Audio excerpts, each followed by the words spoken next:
আমরা একটা জিনিস তোমাকে বলেছিলাম যে তোমার উপযুক্ত গ্রুমিং দরকার চাকরি পাওয়ার জন্য। তার জন্য আমরা পরপর তোমাদের জন্য বেশ কিছু ক্লাস নিয়ে আসবো। সেই ক্লাসগুলো ফলো করলে তুমি অটোমেটিক্যালি গ্রুমড হয়ে যাবে। মানে চাকরি পাওয়ার জন্য খালি পুঁথিগত বিদ্যা সব কিছু নয়, তার বাইরে অনেক কিছু শেখার বা জানার প্রয়োজন আছে। তাই আমরা একটা ক্লাসের মাধ্যমে একটা গ্রুমিং কোর্স আমাদের ফ্রি অফ কস্ট ইউটিউবের মাধ্যমে দিচ্ছি।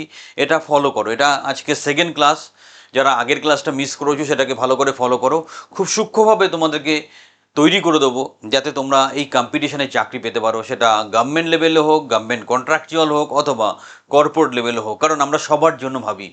তো চলো আমরা সেটা দেখে নিই। আজকে আমরা এটাই জানবো যে চাকরি পাওয়ার জন্য কি কি স্কিল থাকা দরকার এবং এই স্কিলগুলোর ক্লাসিফিকেশন কিভাবে করা হয় সেটা আমরা বুঝবো আজকে। The first step towards achieving your dreams is having the right coach. Get the best education with Convolution Educare and make your government and corporate job training dreams come true. Download the app now. দেখো, আমরা আমাদের যে চাকরির sector আছে দুটো ভাগে ভাগ করে নিই। একটা হচ্ছে গভর্নমেন্ট সেক্টর, একটা হচ্ছে কর্পোরেট সেক্টর। গভর্নমেন্ট সেক্টর আমি যদি দেখি ওখানে মেন ফোকাস থাকে stability, policy execution, diverse public assignment. অন্যদিকে আমরা যদি কর্পোরেট সেক্টর দেখি, কর্পোরেট সেক্টরে মেন ফোকাস হচ্ছে agility, market Trends, digital transformation. So skills classification transform academic knowledge into actual employability. Every skill enhances. তোমাকে মনে রাখতে হবে দক্ষতা শ্রেণীবিভাগ পুঁথিগত বিদ্যাকে বাস্তব কর্মসংস্থানে রূপান্তর করে। প্রতিটি দক্ষতা আধুনিক কর্মক্ষেত্রে কর্মক্ষমতা এবং অভিযোজন যোগ্যতা বাড়ায়। তোমাকে স্কিলড হতে হবে, জানো তো? স্কিল না হলে তুমি আজকের দিনে চাকরি পাবে না। So the skill integration tyre, দক্ষতা সমন্বয়ের কাঠামো যদি আমরা দেখি, আমাদের প্রবলেম সলভিং স্কিল থাকতে হবে, কমার্শিয়াল অ্যাওয়ারনেস থাকতে হবে, ক্রিয়েটিভিটি থাকতে হবে। সেটা হচ্ছে কগনিটিভ কোর, বুদ্ধিভিত্তিক যে তোমার স্কিল থাকতে হবে সেগুলো। এটা সোশ্যাল ডাইনামিক্সের উপর বা সামাজিক গতিশীলতার জন্য কী কী স্কিল থাকতে হবে? কমিউনিকেশন স্কিল ভালো থাকতে হবে, তোমার টিম ওয়ার্ক করার ক্যাপাসিটি থাকতে হবে এবং ইন্টারপার্সোনাল স্কিল, অন্যের সাথে সুন্দর করে গুছিয়ে কথা বলার যোগ্যতা থাকতে হবে। নেক্সট, পার্সোনাল মাস্টারি, তোমাকে ব্যক্তিগতভাবে নিজেকে অ্যাডাপ্টেবল করতে হবে, লার্নিং শেখার আগ্রহ থাকতে হবে এবং পার্সোনাল প্রেজেন্টেশনটা খুব সুন্দর হবে। তোমরাই দেখবে আমি খুব প্রফেশনালি ভিডিওগুলো তৈরি করি। কেন? কারণ আজকের দিনে এগুলো দরকার আছে। তো তোমাকে সুন্দরভাবে সবার সামনে রিপ্রেজেন্ট করাটা খুব প্রয়োজন।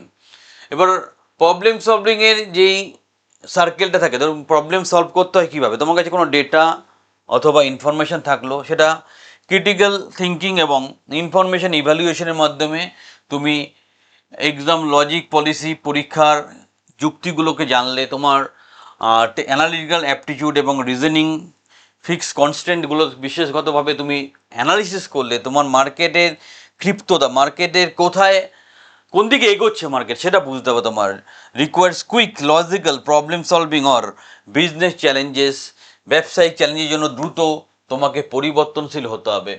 পাবলিক সেক্টর, প্রাইভেট সেক্টর দুটো নিয়ে যদি আমরা কথা বলি, তোমাকে ইকোনমিক পলিসিসগুলো, তোমার বাজেটিং অ্যালোকেশন, কম্পিটিটর অ্যানালিসিস এবং ব্র্যান্ড পজিশনিং, এই জায়গাগুলো একটা তোমার জিনিস জানতে হবে। যারা কর্পোরেট বা প্রাইভেট সেক্টরে কাজ করবে বা চাকরি করবে তাদের মিনিমাম একটা বিজনেস সেন্স থাকা উচিত যে একটা অর্গানাইজেশন কীভাবে চলে। দেখো, তোমাকে যদি কোনো কোম্পানি 1 টাকা স্যালারি দেয়, কোম্পানি তোমার থেকে 2 টাকার বিজনেস বুঝে নেবেই। এটা সহজ ব্যাপার। তোমাকে মুখ দেখে কেউ স্যালারি দেবে না, ওই সব ভুলে যাও। তুমি কোম্পানিকে বিজনেস দিলে কোম্পানি তোমাকে তবেই স্যালারি দেবে। তো সেই জায়গাটা প্রাইভেটে কিন্তু ভীষণভাবে দেখা হয়। সো নিজের মধ্যে একটা ক্রিয়েটিভিটি নিয়ে আসো এবং নতুন নতুন ধারণার জন্ম দাও, ইনোভেশন নিয়ে আসো, নতুন চিন্তা করো, নতুনভাবে কীভাবে কী করা যায়। যেমন গভর্নমেন্টের জন্য, গভর্নমেন্ট চাকরি যদি তুমি করতে চাও, কী কী পলিসি রিফর্ম হচ্ছে, কী কী প্রজেক্ট চলছে তার উপর রিসার্চ করো। অন্যদিকে তুমি কর্পোরেট ফোকাস যদিও, স্টার্ট আপ ইনিশিয়েটিভস কী আছে, প্রোডাক্ট ডেভেলপমেন্ট কী কী হতে পারে, এই ধরনের জায়গাগুলো তুমি ভালো করে নজর দাও। ঠিক। নেক্সট, কথা বলা। কথা বলা একটা কথা, কথা শোনা একটা জিনিস। স্পিক একদম clear and purposeful in interviews and meetings. খুব ক্লিয়ার, স্পষ্টভাবে কথা বলবে। তোমরা দেখবে আমি ভিডিওগুলোতে খুব স্পষ্টভাবে কথা বলি। আমাদের সাবস্ক্রাইবার খুব স্পেসিফিক, বাছা বাছা সাবস্ক্রাইবার, কিন্তু প্রত্যেকটা স্টুডেন্ট জুয়েল। আমাদের যে সাবস্ক্রাইবার যারা আছে প্রত্যেকে খুব ডেপথে আমাদের ভালোবাসে, কারণ তারা আমাদের ডেপটা বুঝতে পারে। রাইট লেখা, তোমাকে ড্রাফট লেখা, আজকে আমরা লেখা অনেকটা ভুলে গেছি, লেখার অভ্যাসটা রাখতে হবে। আর সবচেয়ে বড় কথা, তোমাকে শুনতে হবে, অ্যাক্টিভ লিসনিং। তুমি অ্যাক্টিভ লিসনিং মানে কি, মন দিয়ে শোনা, পুরো কথাটা শোনার চেষ্টা করো। আজকের ডেটে কি হয়, লোক কথা না শুনে কথা বলে বেশি, তাই তোমার শোনার একটা মানসিকতা রাখতে হবে, তাহলে অনেক বেশি শিখতে পারবে, জানতে পারবে। Next, teamwork. দেখো অফিসে যখন কাজ করবে তখন একা তো কাজ করবে না, অফিসে তোমাকে সংঘবদ্ধভাবে কাজ করতে হবে। সো একসাথে দলবদ্ধভাবে কাজ করতে শেখো। একটা জিনিস মাথায় রাখবে, সব মানুষ সমান হয় না, তাই সবাইকে নিয়ে চলে একসাথে মিলেমিশে কাজ করার সাইকোলজি তোমার থাকতে হবে। তোমার ইন্টারপার্সোনাল স্কিল মানে অন্যের সাথে সহমর্মিতার সাথে কথা বলো, বেশি আর্গুমেন্ট তর্ক বিতর্কের মধ্যে যাবে না। আর তোমার আবেগটাকে কন্ট্রোল করো। তোমাদের একটা প্রবলেম খুব হয়, বিশেষ করে যারা ডিস্ট্রিক্ট লেভেলের ছেলে মেয়ে, আবেগটা কন্ট্রোল করতে হবে। তুমি হয়তো অনেক কষ্টে আছো, কোনো রকমভাবে সেটাকে বোঝানোর চেষ্টা করো না। ইন্টারভিউতে এইসব প্রফেশনাল জায়গার কোনো ভ্যালু নেই। যদি মন খারাপ লাগে দরজা বন্ধ করে 3বার কেঁদে নাও, কিন্তু সামনে এসে সেটা দেখাতে যাবে না। সো ইমোশনালি তোমাকে স্টেবল হতে হবে। ইমোশনালি স্টেবল না হলে বড় বড় প্রতিভারও নষ্ট হয়ে যায় বা ধ্বংস হয়ে যায়। Next, adaptability and learning skill. তোমাকে যে কোনো পরিস্থিতিকে অ্যাকসেপ্ট করতে হবে। তোমার মন মতো সবসময় পরিস্থিতি হবে না, সো সেটাকে গ্রহণ করতে শেখো।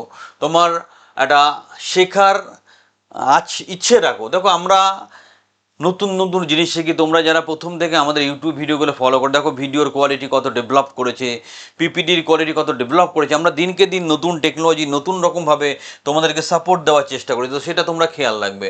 সো তোমরা প্রথম লার্ন ফ্রম মিস্টেক্স, ভুল থেকে শেখো। সেকেন্ড, অ্যাটেন্ড ট্রেনিং অংশগ্রহণ করো। থার্ড হচ্ছে ডাইনামিক, যে মার্কেটে যে র্যাপিড চেঞ্জেস হচ্ছে সেটা জানা বা বোঝার চেষ্টা করো।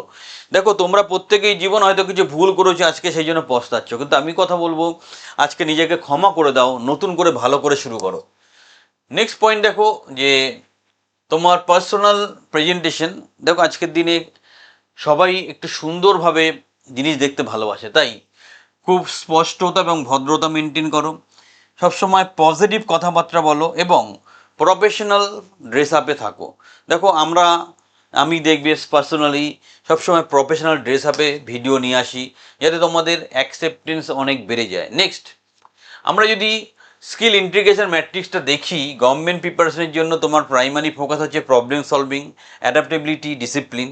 গোল থাকে executing structured policy under diverse condition, এটা গভর্নমেন্ট চাকরির মেন ব্যাপার। অন্যদিকে যদি আমরা কর্পোরেট চাকরি দেখি, communication, innovation, team work very important. তার সাথে driving market agility and collaborative growth. প্রাইভেটে কম্পিটিশন পার্টটা অন্য টাইপের থাকে বা নেক্সট লেভেলে থাকে, খুব র্যাপিড চেঞ্জেস হয়, তাই তোমাকে সেই লেভেলে থাকতে হবে। প্রযুক্তিগত, আন্তঃব্যক্তিক এবং বুদ্ধিবৃত্তিক দক্ষতা সুষম বিকাশ সম্পূর্ণ চাকরির প্রস্তুতি নিশ্চিত করে। সো সব কিছু ব্যালেন্স করে তোমাকে চলতে হবে। সো ভবিষ্যতের জন্য প্রস্তুতি হও। কিভাবে স্যার, কিভাবে হব? এই লাইনটা দেখো, এআই এবং অটোমেশনের যুগে শুধুমাত্র প্রযুক্তিগত জ্ঞান আর যথেষ্ট নয়। এখানে আলোচিত 9টি দক্ষতা, যেটা হলো সহমর্মিতা, জটিল সমস্যার সমাধান এবং অভিযান যোগ্যতা, এটা হলো ভবিষ্যতের সবচেয়ে মূল্যবান সম্পদ। তোমাদের হয়তো টেকনোলজি জানো, সব কিছু জানো, কিন্তু তবুও চাকরি পাচ্ছ না, গ্রো করতে পারছো না, তখন সেখানে তোমার এই স্কিলগুলো কাজে লাগবে। সো মেশিন হিসেব করবে কিন্তু মানুষ নেতৃত্ব দেবে, এটা মাথায় রাখবে। কোনো খাতে একটি অটুট কেরিয়ার গড়তে হলে এই দক্ষতাগুলো আজই আয়ত্ত করো, নিজের কেরিয়ারকে সুরক্ষিত করো। এত সুন্দর একটা ভিডিও তোমাদের সামনে নিয়ে আসার জন্য, এত সুন্দর একটা ক্লাস দেওয়ার জন্য একটা লাইক দিতে ভুল করো না। তোমার যেই বন্ধু খুব কষ্টে আছে, দুঃখে আছে, তার কাছে ভিডিওটা পৌঁছে দাও। সে হয়তো এই ভিডিওটা দেখে খানিকটা অক্সিজেন পাবে, জীবনের লড়াইয়ে আর একটু এগিয়ে যেতে পারবে। আর যদি ভালো লাগে চ্যানেলটা সাবস্ক্রাইব করো, তোমার কেরিয়ার আমরা তৈরি করে দেবো।